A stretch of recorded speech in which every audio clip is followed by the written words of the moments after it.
Assalamualaikum warahmatullahi wabarakatuh. Kita bertemu di studi kasus latihan pertama untuk workshop struktur equation model menggunakan Smart LS. Baik, kasus yang kita ambil itu berasal dari buku Prof.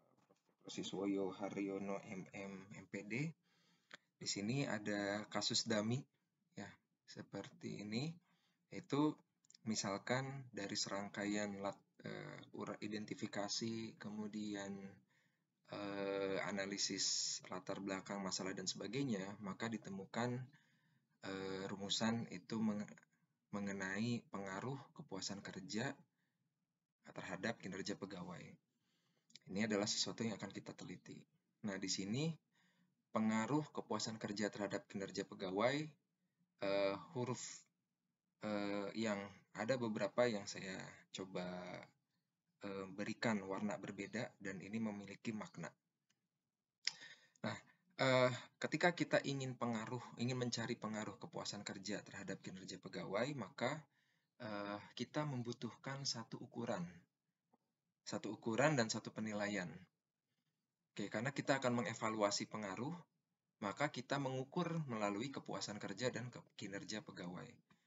Nah, sedangkan kepuasan kerja dan kinerja pegawai itu akan dinilai oleh beberapa indikator atau parameter yang dapat diukur secara langsung. Artinya, di sini kepuasan kerja serta kinerja pegawai itu adalah variabel laten. Sedangkan indikator dari kepuasan kerja dan kinerja pegawai yaitu adalah parameter atau indikator yang tadi itu adalah prestasi, afiliasi, dan power atau kekuatan dari pegawai itu ya. Kemudian untuk kinerja pegawai sendiri itu indikatornya adalah kompetensi individu, dukungan manajemen, serta organisasi. Nah, dalam hal ini ternyata kepuasan kerja dan kinerja pegawai memiliki model yang berbeda, model pengukuran yang berbeda. Yaitu kepuasan kerja itu dituliskan atau dinyatakan sebagai representasi gitu ya. Kepuasan kerja direpresentasikan oleh indikator-indikator tersebut, sedangkan kinerja pegawai dipengaruhi oleh indikator tersebut. Di sini mengartikan bahwa warna biru ini adalah membedakan model, di mana model untuk pengukuran yang pertama, pengukuran kepuasan kerja, itu adalah model reflektif, sedangkan model kinerja pegawai itu adalah model formatif. Baik, saya lagi. Untuk warna hitam pertama, bold, besar, ini adalah pengaruh, berarti adalah yang akan kita evaluasi. Nah, dari evaluasi ini yang akan kita ukur adalah kepuasan kerja serta kinerja pegawainya. Kepuasan kerja dan kinerja pegawai merupakan laten yang tidak bisa terukur secara langsung, maka kita akan menilai melalui indikator-indikator yaitu yang untuk kepuasan kerja, prestasi, afiliasi dan power, sedangkan kinerja pegawai itu kompetensi individu, dukungan manajemen, dan organisasi. Baik, ini adalah kasus yang akan kita kerjakan.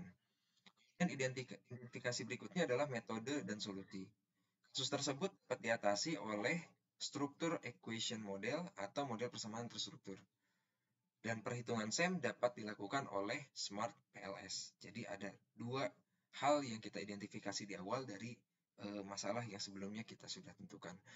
Berikutnya adalah ketika kita melakukan pengukuran dan penilaian, kita akan menyusun instrumen penilaian dari pengukuran kepuasan kerja dan kinerja pegawai. Saya nyatakan kepuasan kinerja sebagai variabel Y dan kinerja pegawai sebagai variabel Z.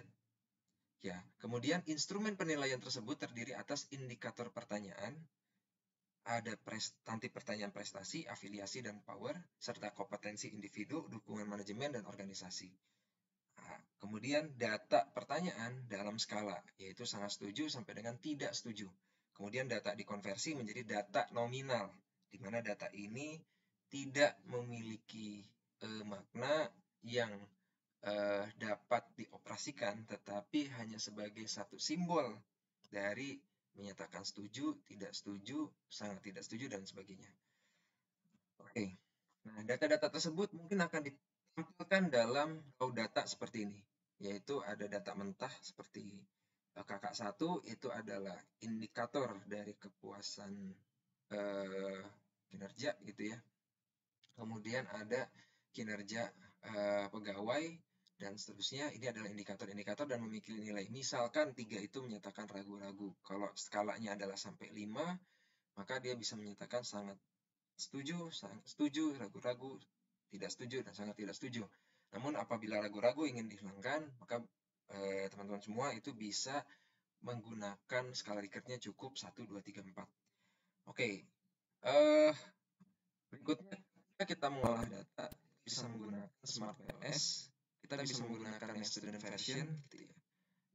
Teman-teman bisa masuk di smartpls.com itu /pricing, itu ada versi student di mana dia hanya sampai 100 data ya, 100 subjek ya, 100 baris.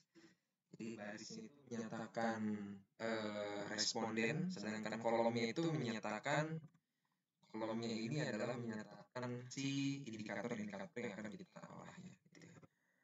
Oke, kemudian Rial nanti bisa teman-teman bisa lihat di sini gitu ya. Saya memberikan secara update untuk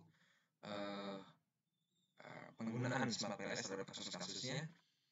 Kemudian nanti dari studi kasus tersebut, sebetulnya diagram yang kita bisa bentuk adalah luarannya seperti ini. Ada kepuasan kinerja, ada KK, ada kinerja pegawai, di mana dia membentuk model reflektif yang ini ya. Kemudian model pengukuran kinerja pegawainya membentuk model formatif, sedangkan survei equation modelnya hanya sederhana seperti ini. Ini referensi yang saya gunakan untuk bukunya sendiri dari Meddosen Penelitian Manajemen dan Kamus Israel di Pak Siswoyo Haryono. Oke, mungkin itu yang bisa saya berikan. Rial akan saya berikan di next video. Terima kasih banyak. Assalamualaikum warahmatullahi wabarakatuh.